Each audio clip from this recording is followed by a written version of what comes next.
श्री परमात्मने नमः। श्रीमद्भगवद्गीताभ्यासः द्वितीयोऽध्यायः सांख्ययोग। भगवान श्रीकृष्णांचे उत्तर भाग 8 कर्मयोग विवेचन भाग 3 वेदासंबंधी मत। श्लोक आहेत 45 ते 48। श्लोक 45। त्रैगुण्य विषया वेद निस्त्रैगुण्यो भवार्जुन निर्द्वंद्वो नित्यसत्वस्थो निर्योगक्षेम आत्मवान्। पदच्छेदः त्रैगुण्य विषयाः वेदाः निस्त्रैगुण्यः भव अर्जुन निर्द्वंद्वः नित्यसत्वस्थः निर्योगक्षेमः आत्मवान्। पूर्वार्ध संपूर्ण संधीनं युक्त आहे। विसर्गाचे लोप झालेले आहेत। विसर्गाच्या मागे आ आणि पुढे कोमल व्यंजन आलं की विसर्गाचा लोप होतो। त्रैगुण्य विषयाः वेदाः निस्त्रैगुण्यः भव अर्जुन। भव अर्जुन हा सवर्णांचा दीर्घ संधी आहे। पुन्हा निर्द्वंद्व विसर्गाचा उ झालेला आहे। नित्यसत्वस्थ विसर्गाचा उ झालेला आहे। निर्योगक्षेम विसर्गाचा लोप झालेला होता। शब्दार्थाने व्याकरण बघूया। त्रैगुण्य विषयाः त्रैगुण्य विषय पुल्लिंगी प्रथमा बहुवचन। त्रैगुण्यम विषयः येषां ते। त्रैगुण्य हाच ज्यांचा विषय आहे ते। प्रादि बहुर्वीः वेदाः वेद पुल्लिंगी प्रथमा बहुवचन। निस्त्रैगुण्यः निस्त्रैगुण्य पुल्लिंगी प्रथमा एकवचन। हाही सामासिक शब्द आहे। निर्गतम त्रैगुण्यम यस्मात् सह ज्याच्यामधून त्रैगुण्य निघून गेलेले आहेत असा। त्रैगुण्य म्हणजे 3 गुणांचा समूह सत्व रज तम हे ज्याच्यामधून निघून गेलेलं आहे असं। प्रादि बहुर्वीः भव भूभव पहिलागण परस्मै पद होणे आज्ञार्थी द्वितीय पुरुष एकवचन। अर्जुन अर्जुन पुल्लिंगी संबोधन एकवचन। निर्द्वंद्व पुल्लिंगी प्रथमा एकवचन। हाही मगात सारखाच समास आहे। निर्गतम द्वंद्वम यस्मात् सह ज्याच्यामधून द्वंद्व निघून गेलेला आहे असं। प्रादि बहुर्वीः नित्यसत्वस्थ नित्यसत्वस्थ पुल्लिंगी प्रथमा एकवचन। नित्यम सत्वस्थ इथं कोणत्याच पदाला प्राधान्य नसल्यामुळं हा केवल समास आहे किंवा याला सुपसुप समास असं म्हणतात। सुप म्हणजे विभक्ती प्रत्यय। 2 विभक्ती प्रत्यय लागलेले शब्द एकत्र आले आणि समास बनला। नेहमीच सत्वस्थ असणारा। सत्वे तिष्ठती इति सत्वस्थः जो सत्व मध्ये स्थिर असतो तो उपपद तत्पुरुष झाला। निर्योगक्षेम निर्योगक्षेम पुल्लिंगी प्रथमा एकवचन। निर्गतः योगक्षेमः यस्मात् सह। प्रादि बहुर्वीः ज्याच्यामधून योगक्षेम निघून गेला आहे असा। योगक्षेम हाही एक समास आहे। योगः च क्षेमं च एतयोः समाहारः समाहार द्वंद्व। आत्मवान आत्मवत पुल्लिंगी प्रथमा एकवचन। आत्मनिष्ठ हा शब्द कसा बनला। आत्मन आत्मा अस्ति अस्य इति आत्मन ज्याच्याकडे आत्मा आहे तो आत्मन आणि आत्मनला आणि वत प्रत्यय लावून आत्मवत असा शब्द बनला। आता याच्यामध्ये क्रियापद कुठलं आलेलं आहे। भव हे क्रियापद पूर्वार्धात आलेलं आहे। आज्ञार्थ आहे। द्वितीय पुरुषी एकवचनी आहे। अर्थातच त्याचा कर्ता आहे त्वम। अर्जुन अर्जुन त्वम भव अर्जुना तू हो। कसा हो। निस्त्रैगुण्यः निर्द्वंद्वः नित्यसत्वस्थः निर्योगक्षेमः आत्मवान भव। हे अर्जुना तू निर्द्वंद्व हो निस्त्रैगुण्य हो नित्यसत्वस्थ हो निर्योगक्षेम आणि आत्मवान हो। आणि त्याच्या आधी म्हटलंय त्रैगुण्य विषयाः वेदाः वेदाः त्रैगुण्य विषयाः। वेद हे त्रैगुण्य विषय आहेत म्हणजे सत्व रजतम या त्रिगुणांनी प्रेरित झालेल्या धर्मकर्माचं प्रतिपादन करणारे आहेत।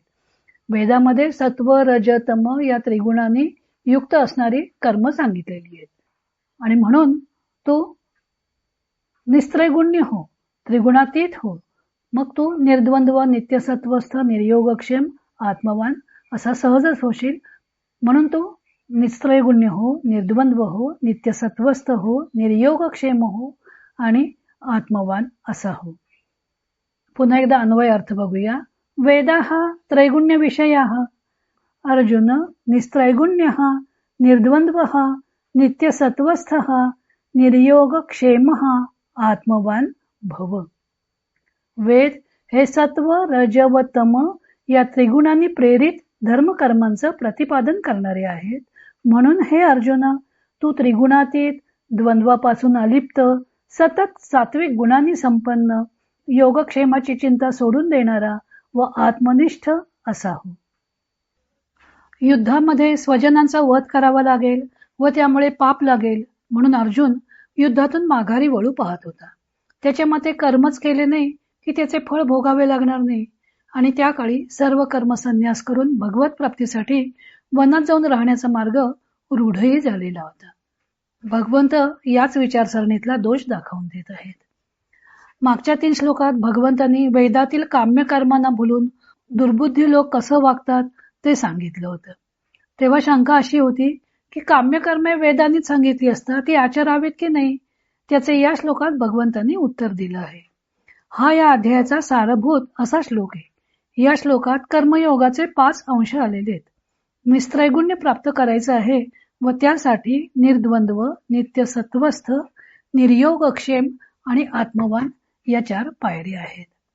भारतीय तत्वज्ञानाने मनुष्य जन्माचा मुख्य उद्देश म्हणजे जीवन मृत्यूतून सुटका करून घेणे असा मानलेला आहे. मनुष्याला पुन्हा पुन्हा त्याच्या कर्मामुळे जन्म घ्यावा लागतो.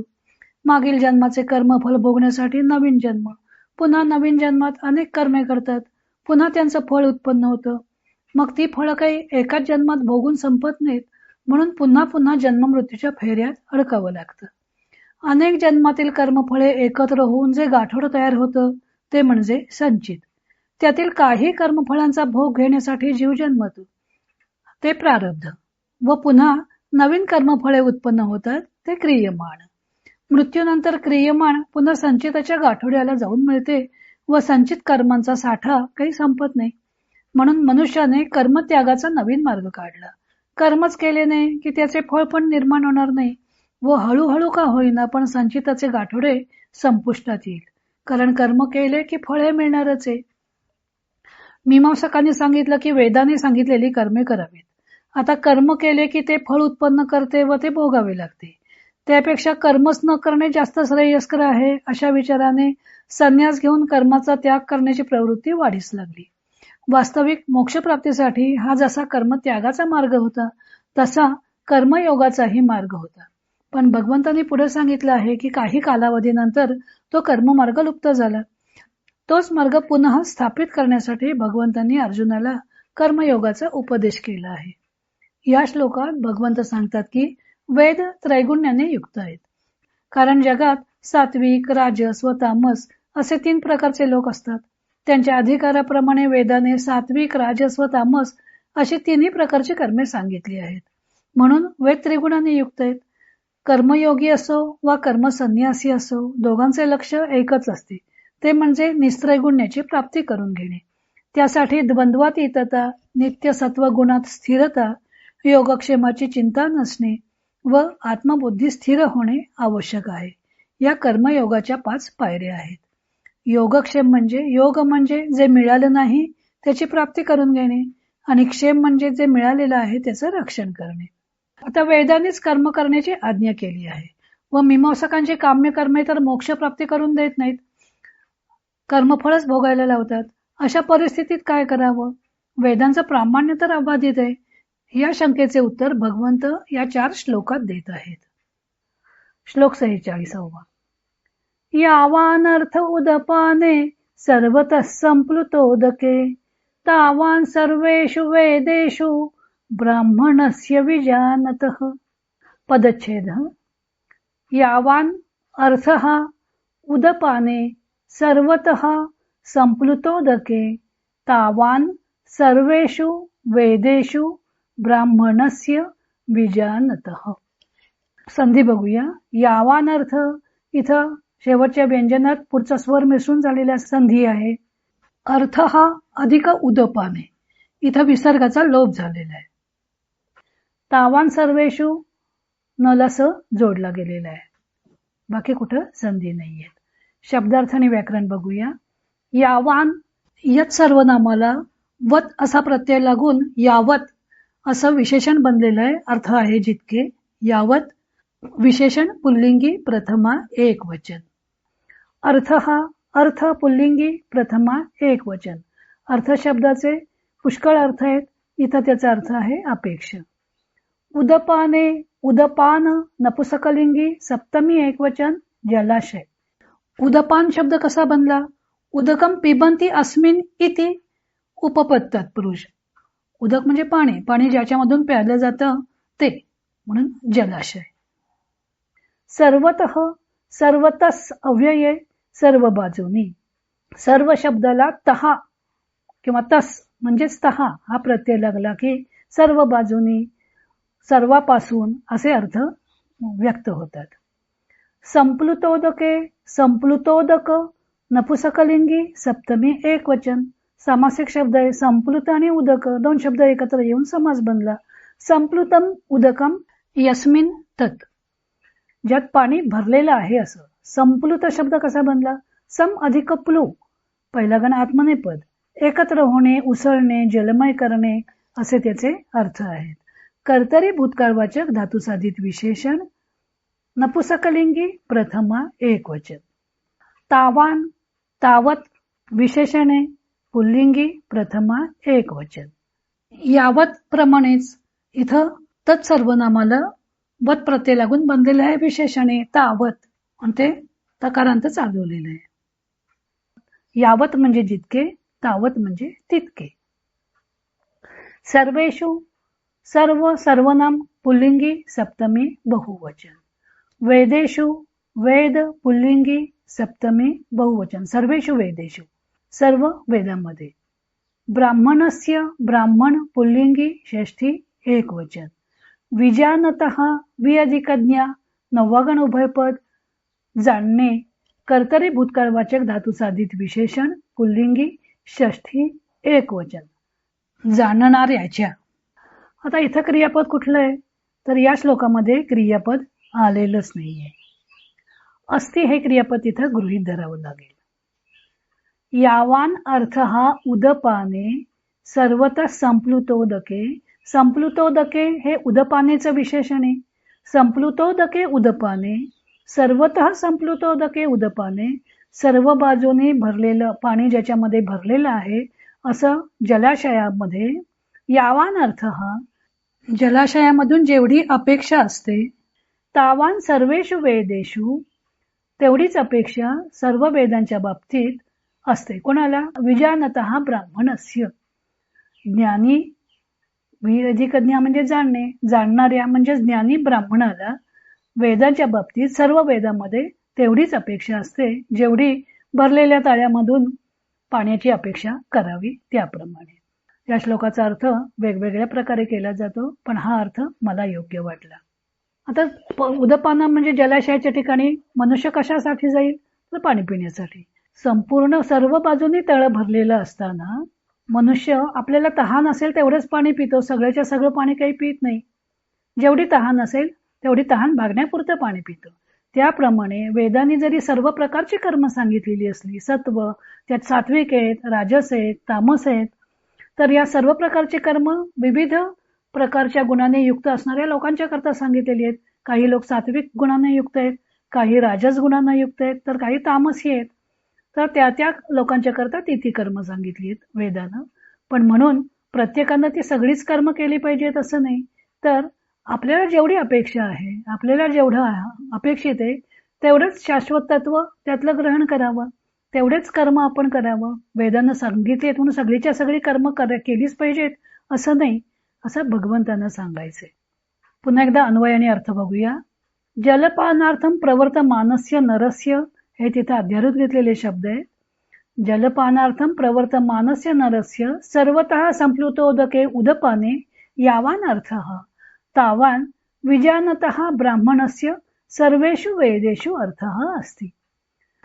जलपानाची इच्छा करणाऱ्या मनुष्याच्या बाबतीत जलाशय पूर्णपणे पाण्याने भरलेला असला तरी तो आपली तहान भागेल एवढेच पाणी पितो. त्याप्रमाणे ज्ञानी मनुष्याने वेदातील अपेक्षित जे शाश्वत तत्व त्याचे ग्रहण करावे. वेदांचा आपण कसा उपयोग करून घ्यायचा ते या श्लोकात सांगितलेलं आहे. 42 ते 44 श्लोकात भगवंतांनी काम्य कर्मे करणारे दुर्बुद्धी लोक आपल्या कामनापूर्ती करता वेदांकडे कसं पाहतात त्याचं वर्णन केलं आहे. हे वेदवादरत लोक आपल्या सुखोपभोगाकरता काम्य कर्मे करीत असतात आणि वरती वेदांनीच आज्ञा दिली आहे असं सांगतात. म्हणून भगवंतांनी 45व्या श्लोकात सांगितलं की वेद त्रिगुणात्मक आहेत. वेदांनी फक्त काम्य कर्मे करण्याचीच आज्ञा दिलेली नाही. आता या पार्श्वभूमीवर आपण कसं वागायचं ते सांगताना भगवंत म्हणतात की सगळीकडे पाणीच पाणी झालं तर आपल्याला तहान लागल्यावर आपण त्यातले सगळेच पाणी पितो का, की आपल्याला हवे तेवढेच पाणी घेतो? तेव्हा पुष्कळ पाणी असले तरी आपण त्यातले आपली तहान भागेल इतकेच पाणी पितो. त्याप्रमाणे वेदांनी जरी खूप गोष्टी सांगितल्या असल्या तरी आपल्याला आवश्यक असेल त्याचाच ज्ञानी लोक स्वीकार करतात. पुढचा श्लोक आहे श्लोक 47.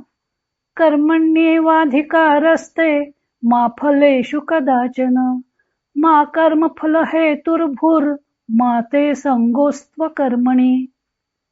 पदच्छेदः कर्मणि एव अधिकारः ते मा फलेषु कदाचन मा कर्मफल हेतुः भूः मा ते संगः अस्तु अकर्मणि. महत्वाचा संधी कुठला आहे? कर्मण्येवाधिकारस्ते, कर्मणि एव अधिकारः ते. कर्मणि एव, कर्मण्येव यण संधी झाला. एव अधिकाधिकारः, एवाधिकारः सवर्णांचा दीर्घ संधी झाला आणि अधिकारस्ते इथं विसर्गाचा स झालेला आहे. कर्मफल हेतुर्भुर्म, कर्मफल हेतुः भूः मा इथं विसर्गाचा र झालेला आहे आणि संगोस्त्व कर्मणी, संग हा अस्तु अकर्मणी. संग हा अस्तु, संगोस्तु विसर्गाचा उ झाला, मग गुणसंधी झाला आणि मग पूर्वरूप संधी झाला. आणि अस्तु अधिक अकर्मणी इथं पुन्हा यण संधी झालेला आहे, अस्त्व कर्मणी असे याच्यामध्ये आलेले महत्वाचे संधी आहेत. शब्दार्थ आणि व्याकरण बघूया. कर्मणी कर्मन नपुसकलिंगी सप्तमी एकवचन. एव म्हणजे च अव्यय. अधिकार हा अधिकार पुल्लिंगी प्रथमा एकवचन. ते युष्मत सर्वनाम षष्ठी एकवचन. मा हे अव्यय नको या अर्थी. फलेषु फल नपुसकलिंगी सप्तमी बहुवचन. कदाचन कधीही. कदा हे अव्यय त्याला चन प्रत्यय लावून कधीही असा अर्थ व्यक्त होतो. मा हे अव्यय नको या अर्थी. कर्मफल हेतु, कर्मफल हेतु पुल्लिंगी प्रथमा एकवचन. सामासिक शब्द आहे. कर्मफलम कर्मणः फलम षष्ठी तत्पुरुष कर्माचे फळ. कर्मफलम हेतु यस्य सः, कर्मफल हा ज्याचा हेतू आहे असा, कर्माचं फळ प्राप्त करण्याचा हेतू असणारा. कर्मफलस्य हेतुः असा हा षष्ठी तत्पुरुष समास सुद्धा सोडवता येईल, परंतु इथं हे विशेषण म्हणून आलेलं आहे त्वमचं, त्यामुळं हा बहुर्वी समास सोडवलेला आहे. भूः याच्यामध्ये मुख्य खरं क्रियापद आहे अभूः. भूभव पहिला गण परस्मैपद पद होणे. तृतीय भूतकाळ द्वितीय पुरुष एकवचन आणि तृतीय भूतकाळ द्वितीय पुरुष एकवचनी क्रियापदाचा जेव्हा मा या अव्ययाबरोबर संयोग होतो, संबंध येतो, त्यावेळेला त्यातील अभूहू मधल्या अचा लोप होतो आणि अर्थ आज्ञार्थी होतो.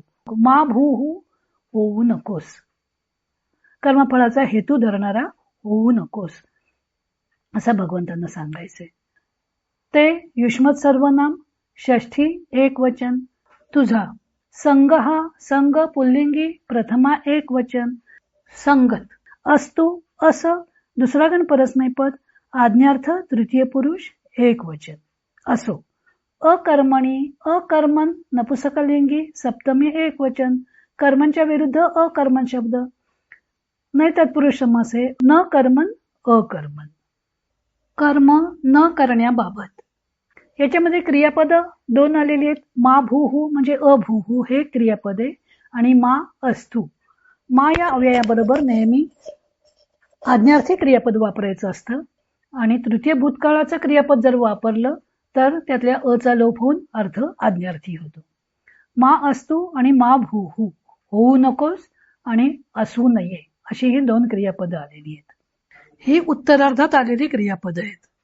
पूर्वार्धात क्रियापद आपल्याला न असती नास्ती हे क्रियापद गृहीत धरावं लागेल. याचा अर्थ दोन प्रकारे होऊ शकतो. आपल्याला नेहमीचा अर्थ एक माहिती आहे, प्रसिद्ध झालेला आहे. कर्मणी एव अधिकारः ते अधिकारः कर्मणी एव. तुला फक्त कर्म करण्याचा अधिकार आहे.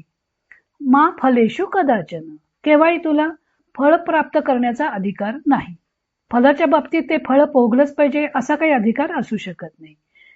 म्हणून तू मा कर्म फल हेतुहु भूहू, कर्मफल हेतुहु मा भूहू, तू कर्मफळाची इच्छा ठेवणारा होऊ नकोस.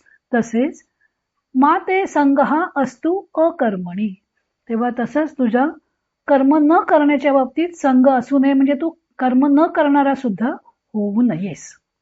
आता मागच्या दोन श्लोकांचा संदर्भ जर लक्षात घेतला, मुख्यतः हे मीमांसकांचं मत खोडून काढण्याकरता आलेले श्लोक आहेत. मीमांसक सांगतात की वेदांनी कर्म करायला सांगितलेलं आहे तेव्हा ते कर्म केलंच पाहिजे आणि कर्म केलं की ते कर्माचं फळही आपोआपच भोगायला लागणार. म्हणून तर अर्जुन पाप लागेल या भीतीनं कर्म करण्यासच उद्युक्त होत नव्हता. स्वजनांच्या वधाचं पाप लागेल अशी त्याला भीती वाटत होती आणि कर्म केलं की ते फळ तर भोगावंच लागणार, अशी ही मीमांसकांची दृष्टी आहे. म्हणून भगवंत अर्जुनाला काय सांगतायत की वेद कसे आहेत, वेदाने कर्म करायला सांगितलेलं आहे मान्य आहे. वेद कसे आहेत, त्रैगुण्य विषय. वेद हे त्रिगुणाने युक्त आहेत, म्हणजे त्याच्यामध्ये राजस, सात्विक आणि तामस तिन्ही प्रकारची कर्म सांगितलेली आहेत. अर्थातच त्या गुणाने युक्त असणाऱ्या लोकांच्या करता ती सांगितलेली आहेत. सात्विक, राजस आणि तामस ही कर्म सात्विक, राजस, तामस गुणाच्या लोकांच्या करता सांगितलेली आहेत. तेव्हा तू कसा हो, तू निस्त्रैगुण्य हो, तू त्रिगुणातीत हो. निस्त्रैगुण्य निर्द्वंद्व नित्यसत्वस्थ निर्योगक्षेम आत्मवान, हे 5 मुद्दे आहेत. कर्मयोगामधले हे 5 मुद्दे या श्लोकामध्ये सांगितलेले आहेत की वेद सर्व प्रकारचे कर्म सांगतात, पण म्हणून तू सगळीच केली पाहिजेस असं नाही, तर तू निस्त्रैगुण्य हो, त्रिगुणातीत हो, असं 45व्या श्लोकात सांगितलं. 46व्या श्लोकात दिलं एका तहानलेल्या मनुष्याचं उदाहरण की तळ सगळं पूर्णपणे पाण्यानं भरलेलं आहे, म्हणून तहानलेला मनुष्य काही सगळंच्या सगळं तळ्यातलं पाणी पित नाही, तर त्याला तहान असेल तेवढंच तो पाणी पितो. त्याप्रमाणे ज्ञानी मनुष्याला सुद्धा आपल्याला योग्य असतील तेवढीच कर्म करावीत, वेदानं सांगितलेली आहेत, म्हणून सगळीच्या सगळी कर्म केली पाहिजे अशातला भाग नाही. आणि 47व्या श्लोकात सांगतात की हा वेदांना तुला कर्म कर असा सांगण्याचा अधिकार आहे. नुसतं तुला कर्म करण्याचा अधिकार आहे आणि तू फळाची इच्छा करण्याचा तुला अधिकार नाही, असा अर्थ करण्यापेक्षा त्या मागच्या 2 श्लोकांचा संदर्भ लक्षात घेतला तर अर्थ असा होतो की वेदांचा फक्त तुला कर्म कर हा सांगण्याचा अधिकार आहे. मा फलेषु, ते फळही तू उपभोगलंच पाहिजेस, असं वेद तुला अधिकारवाणीनं सांगू शकत नाही. म्हणून तू काय कर की मा कर्म फल हेतुहु भूहू, म्हणून तू कर्मफलाची इच्छा ठेवू नकोस आणि त्याचबरोबर कर्मच करायचं नाही असंही करू नकोस. कर्म कर पण त्या कर्मफळाची इच्छा ठेवू नकोस, असं भगवंताने या श्लोकामध्ये सांगितलेलं आहे. आणि मागच्या 2 श्लोकांचा वेदाचा संदर्भ लक्षात घेऊन असा अर्थ करणं योग्य आहे, असं माझं मत आहे. पुन्हा एकदा अन्वय आणि अर्थ बघूया. वेदानां ते कर्मणी एव अधिकारः फलेषु कदाचन मा, मा म्हणजे न. कर्मफल हेतुः मा भूहु त्वं कर्मफल हेतुः मा भूहु अकर्मणी ते संगः मा अस्तु. या श्लोकाचे 2 अर्थ संभवतात, ते आपण बघितले. पुन्हा एकदा बघूया. गीतेच्या मागच्या श्लोकांचा संदर्भ लक्षात न घेता अर्थ कसा केला जातो, तर तुला फक्त कर्म करण्याचा अधिकार आहे, कर्मफलाविषयी तू इच्छा धरता कामा नये. म्हणजे कर्मफलाला हेतुभूत तुला कधी होता उपयोगी नाही आणि कर्म न करण्याविषयी सुद्धा तू मनाचा कल होऊ देऊ नकोस. आणि मागील वेदाचा संदर्भ लक्षात घेतला तर अर्थ असा होईल की हे अर्जुना, तुला कर्म करण्यास सांगण्यापुरताच वेदांचा अधिकार आहे, त्या कर्माचं फलही तू स्वीकारलं पाहिजेस असं वेद तुला अधिकारानं सांगू शकत नाहीत. म्हणून तू कर्माच्या फलावर दृष्टी ठेवणारा होऊ नकोस किंवा कर्म न करण्याचा आग्रहही धरू नकोस. वेदात सांगितले आहे म्हणून लोक काम्य कर्मात गुरफटलेले असतात. मनात स्वर्गाची इच्छा धरून नाना कर्मे यज्ञ करत असतात. हे लोक दुर्बुद्धी असतात. त्यांच्या बुद्धीला फाटे फुटलेले असतात. भोग व ऐश्वर यांना पूर्णपणे लालचावलेले असतात. काम्य कर्मे करून स्वर्गीय सुखोपभोग भोगण्याकडे त्यांची दृष्टी असते आणि पुन्हा वेदानेच आम्हाला कर्म करण्याचा आदेश दिला आहे असा युक्तिवाद करतात. वास्तविक वेद सुद्धा त्रिगुणांनी युक्त आहेत आणि साधकाला तर निस्त्रैगुण्य प्राप्त करून घ्यायचे, गुणातीत व्हायचे. वेदांचं प्रामाण्य तर अबाधित आहे.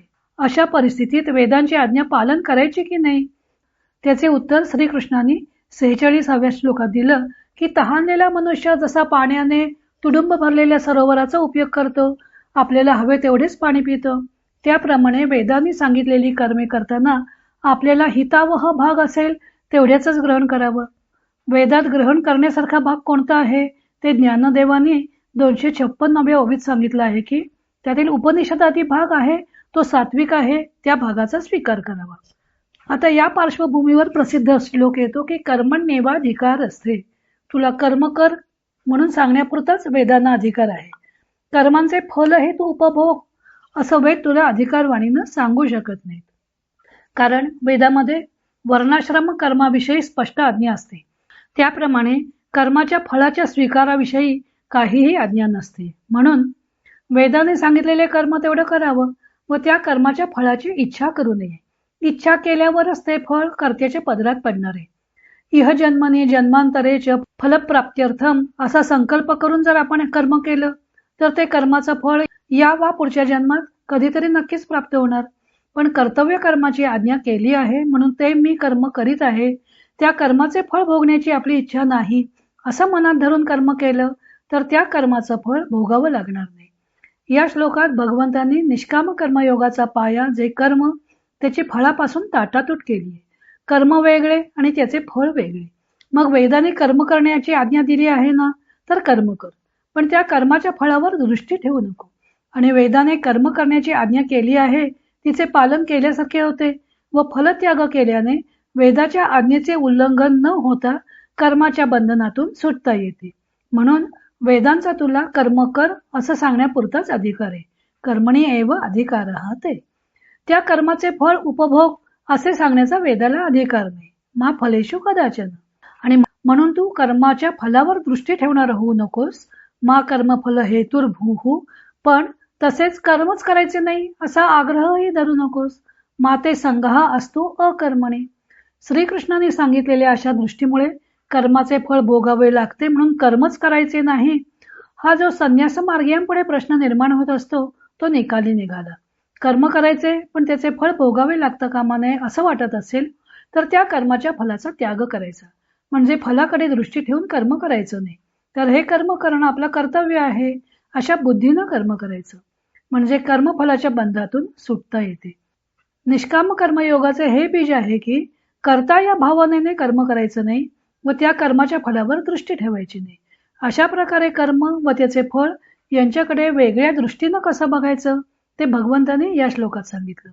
असे झाले असता कर्म करूनही त्या कर्माच्या फलाच्या बंधनातून सुटता येत असेल तर कर्मच न करण्याचा आग्रह धरण्याचं काही कारणच राहत नाही. श्लोक 48. योगस्थ कुरु कर्माणि संगम त्यक्त्वा धनंजय सिद्ध्य सिद्ध्यो समो भूत्वा समत्वम योग उच्यते. पदच्छेदः. योगस्थः कुरु कर्माणि संगम त्यक्त्वा धनंजय सिद्ध्य सिद्ध्योः समः भूत्वा समत्वम योगः उच्यते. इथं संधी कुठली आहेत? सिद्ध्य सिद्ध्योः हा इथं संधी असला तरी सामासिक शब्द असल्यामुळं संधी तिथं आवश्यकच आहे करणं. तेव्हा संधी सोडवून हे शब्द वापरता येणार नाहीत वाक्यामध्ये. समो भूत्वा इथं विसर्गाचा उ झालेला आहे, समो भूत्वा. आणि योग उच्चतेमध्ये योग हा उच्चते विसर्गाचा लोप झालेला आहे. शब्दार्थाने व्याकरण बघूया. योगस्थ. योगस्थ पुल्लिंगी प्रथमा एकवचन. योगामध्ये स्थित सामासिक शब्द आहे. योगे तिष्ठती इति योगस्थः, गृहे तिष्ठती इति गृहस्थः. तसं योगे तिष्ठती इति योगस्थः. उपपद तत्पुरुष. कुरु कृ आठवागण उभयपद, परस्मैपदी आज्ञार्थ द्वितीय पुरुष एकवचन. कर्माणि कर्मन नपुसकलिंगी प्रथमा बहुवचन. अनंत शब्द अनंत नपुसकलिंगी प्रथमा बहुवचन. कर्म कर्मणी कर्माणि प्रथमा असा चालेल. संगम संग पुल्लिंगी द्वितीया एकवचन. संग म्हणजे संगत सहवास, इथं इच्छा. त्यक्त्वा त्यज पहिला गण परस्मैपद, पूर्वकालवाचक धातू साधित त्वांतव्ये टाकून. धनंजय धनंजय पुल्लिंगी संबोधन एकवचन. अर्जुन सामासिक शब्द आहे. धनम जयती इति धनंजय, धन जिंकतो तो धनंजय. समासामध्ये धनम मधल्या द्वितीय विभक्तीचा लोप झालेला नाही म्हणून हा अलुक समास आहे. आणि जय हे जे आलेलं आहे ते जयती या क्रियापदावरनं आलेलं आहे म्हणून हा उपपद तत्पुरुष आहे. अलु उपपद तत्पुरुष समास. सिद्ध्य सिद्ध्योः सिद्ध्य सिद्धी स्त्रीलिंगी सप्तमी द्विवचन. इथं दोन शब्द एकत्र आलेले आहेत आणि समास बनलेला आहे. सिद्धीच असिद्धीच, इतरेतर द्वंद्व. सिद्धी आणि असिद्धी. समहा सम विशेषणे पुल्लिंगी प्रथमा एकवचन. भूत्वा भूभव पहिला गण परस्मैपद, पूर्वकालवाचक धातू साधित त्वांतव्ये होऊन. समत्वम समत्व नपुसकलिंगी प्रथमा एकवचन समता. योगः योग पुल्लिंगी प्रथमा एकवचन. उच्यते वच दुसरा गण परस्मैपद किंवा ब्रू दुसरा गण उभयपद, कर्मणी वर्तमान काळ तृतीय पुरुष एकवचन. आता याच्यामध्ये क्रियापदं कुठली आलेली आहेत? पूर्वार्धात आहे कुरु आणि उत्तरार्धात आहे उच्यते. कुरु आज्ञार्थी द्वितीय पुरुषी एकवचनी क्रियापद आहे. अर्थातच त्याचा कर्ता आहे त्वम. त्वम कर्माणि कुरु, कर्ता कर्म क्रियापद. तू कर्मे कर. तू कसा? योगस्थ, योगस्थ होऊन.